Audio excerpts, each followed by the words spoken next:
Faleminderit. Ju kuptohet turoj jetë e shëndet, të kuptohet çdo gjë që tani dëgjoha me vëmendje, le të themi edhe të pak a shumë propozim që ju bët, pra le të themi për të shpëtuar nga ata që na drejtojnë apo na udhëhiqin të paktën këtu e 35 vite afërsisht. Mirëmëngjes, përshëndetje. Vijemi në tjetër opinion. Si tem ditë, megjithëse kemi diskutuar edhe për çështje ndryshme në fakt, por NATO në summit ditën e djeshme për është mirë të rritë shpenzime me 5% për mbrojtjen, që dhe kjo është e rëndësishme për mbrojtja e siguria e çdo vendi të tjerë. Duke parë çfarë po ndodh kudo në botë, si vlerësoni, le të themi është e drejtë, e gabuar apo nuk ishte nevojshme. Mirëmëngjes. Mirëmëngjes edhe një herë, sa për temën sistemin e mbrojtjes të vendeve të NATO-s. Janë specialistë ata që e parashikojnë dhe ata që e vlerësojnë se sa duhet fondet. Unë jam dakord me këtë mbrojtje, sepse edhe shtëpia që njerëzit për të ruajtur shtëpinë marrin një qenë, e thurën, marrin një skop, dikush ka dhe një armë, kështu që edhe bota ka normat e veta për këtë punë.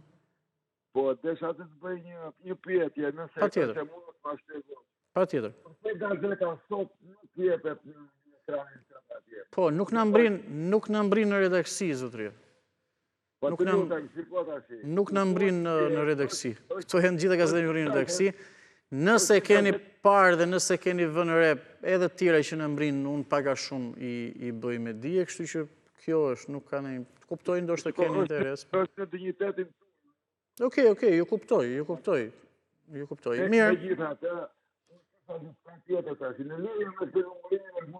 Po, ma thuaj dhe një mendim për numërimin me që ma thuaj. Unë jam plotësisht dakord për transparencën duhet të ketë çdo herë. Por, duke ditur që këto janë shpenzime të kota, janë shpenzime për tekat e Sali Berishës, për mendimin tim të gjithë këto shpenzimet i faturohen Partisë Demokratike dhe mundësisht Sali Berishës personalisht, të llogaritë e tija. Unë po e vlerësoj këtë drejtë. U hap një kutis, është e vërtet. U hap 2, u hap 3, u hap 10. Çfarë kërkojnë këta njerëz? Me këtë talent ka me gjithë. Dakor. Me gjithë shqiptarët që kanë votuar. Prandaj këto shpenzimet i faturohen Partisë Demokratike dhe të mos diskutohet fare si muhabet. Dakor. Faleminderit. Ju kuptoj, faleminderit. Faleminderit për telefonatën. Ne ecim edhe me një tjetër opinion. Përshëndetje. Mirëmëngjes.